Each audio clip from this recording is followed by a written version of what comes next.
So our goal is to say something about the coefficients in the population. The idea is we have coefficients from a sample of data, and we want to say something about the coefficients in the population.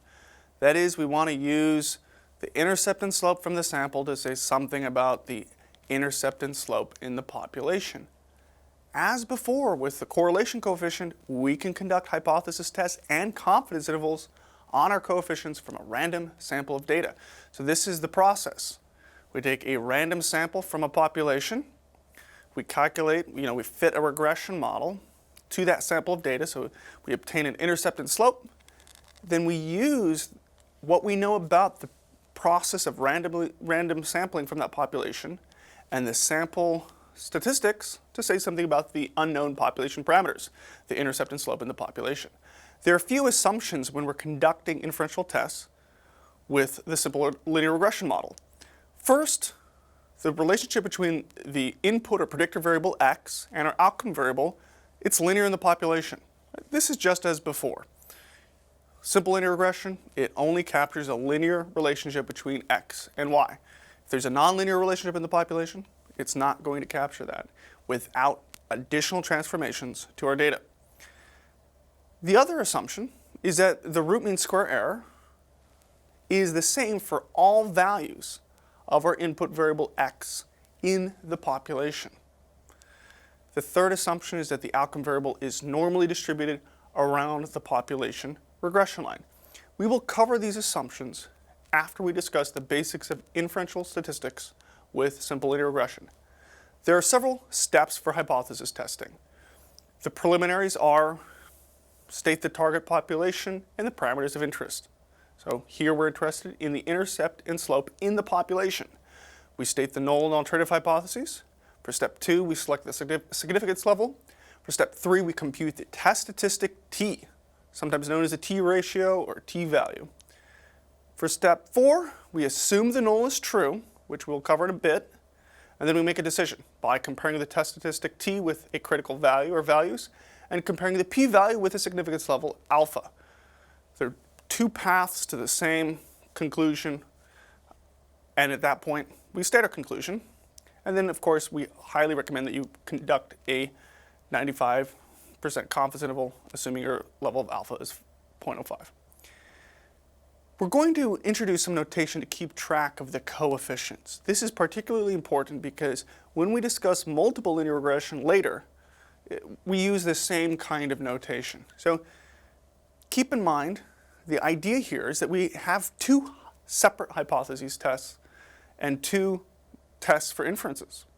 One for the intercept and another for the slope. Two hypothesis tests, two confidence intervals. Therefore, it's useful to specify some notation to keep track of the coefficient. Are we looking at the intercept, the slope? We index each coefficient using j equals 0 to k, where k is the total number of predictor input variables in our simple linear regression model, or regression model more generally. In this case, with a simple linear regression model, we have k equals 1 because of one predictor, one input. Right? We have our x variable. So we will index the coefficients in terms of b subscript j equals 0 and b subscript j equals 1. Right? B subscript 0, that refers to our intercept.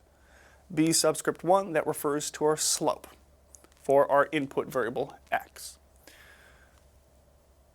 In terms of actually conducting the hypothesis test, we go through the following steps.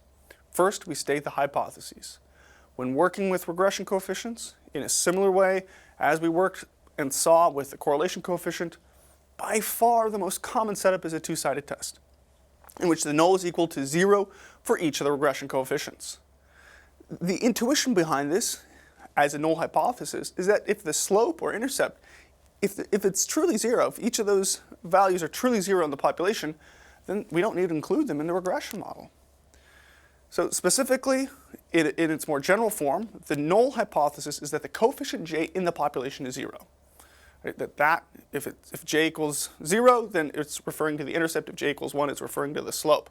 But the idea is that for both intercept and slope, the null is that particular coefficient in the population is 0. The alternative is that coefficient j in the population is not 0. Right? So it's a two-sided test.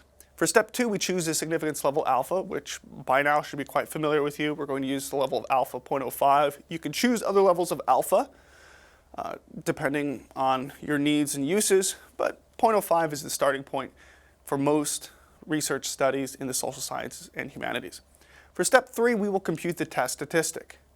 The test statistic for each regression coefficient has the following form. Right? The test statistic T, right? It is sometimes called a t-test statistic, a t-value, or t-ratio. So sometimes people will say, oh, what's your t-ratio? What's your t-value? It means the same thing in the context of a regression model.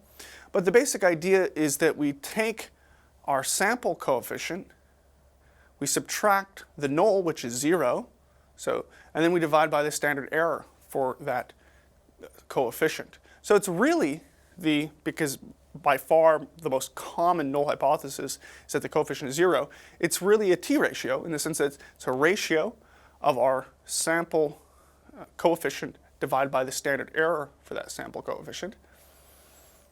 In the case of simple linear regression, since k equals 1, the t-ratio lies on a t-distribution with the degrees of freedom equal to n minus k minus 1, or n minus 2.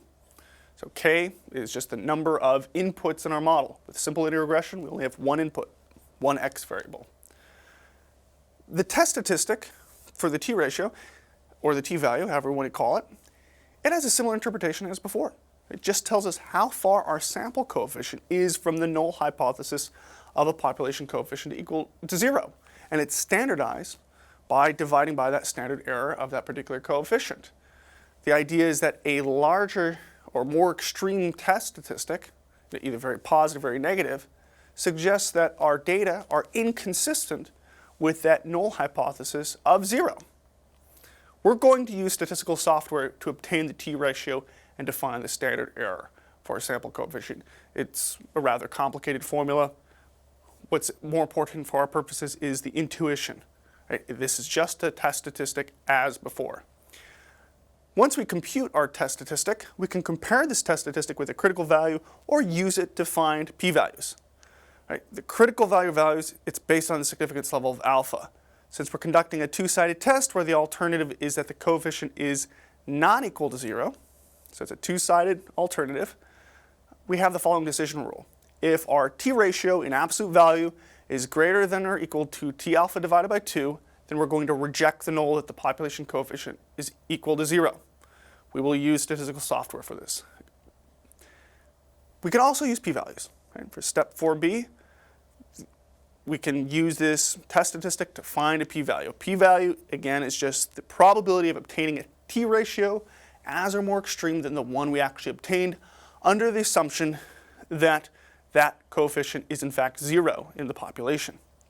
For a two-sided test, where the alternative is that that coefficient in the population is not equal to 0, the p-value is simply 2 times the probability of obtaining a test statistic greater than or equal to the one we obtained in absolute value.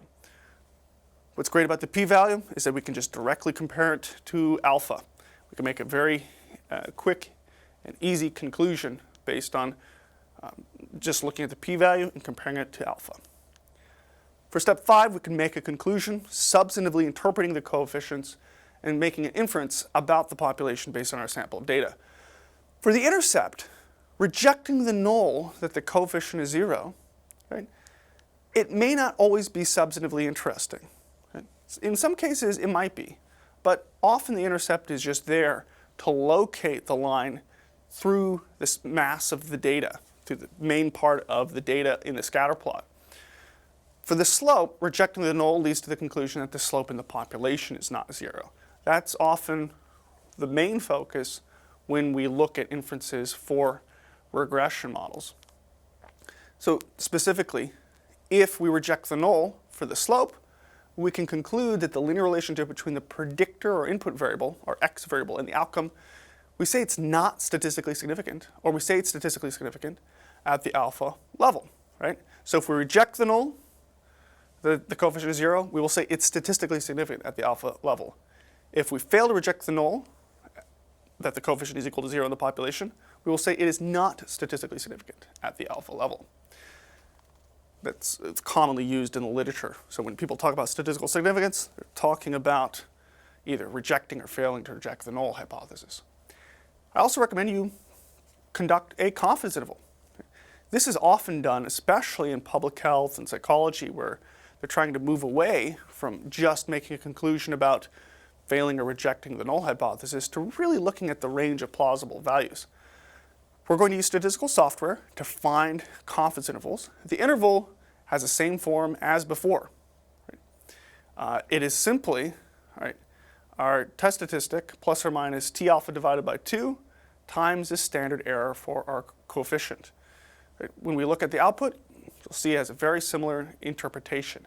And with that, we will look at a few examples of conducting inferences with simple linear regression.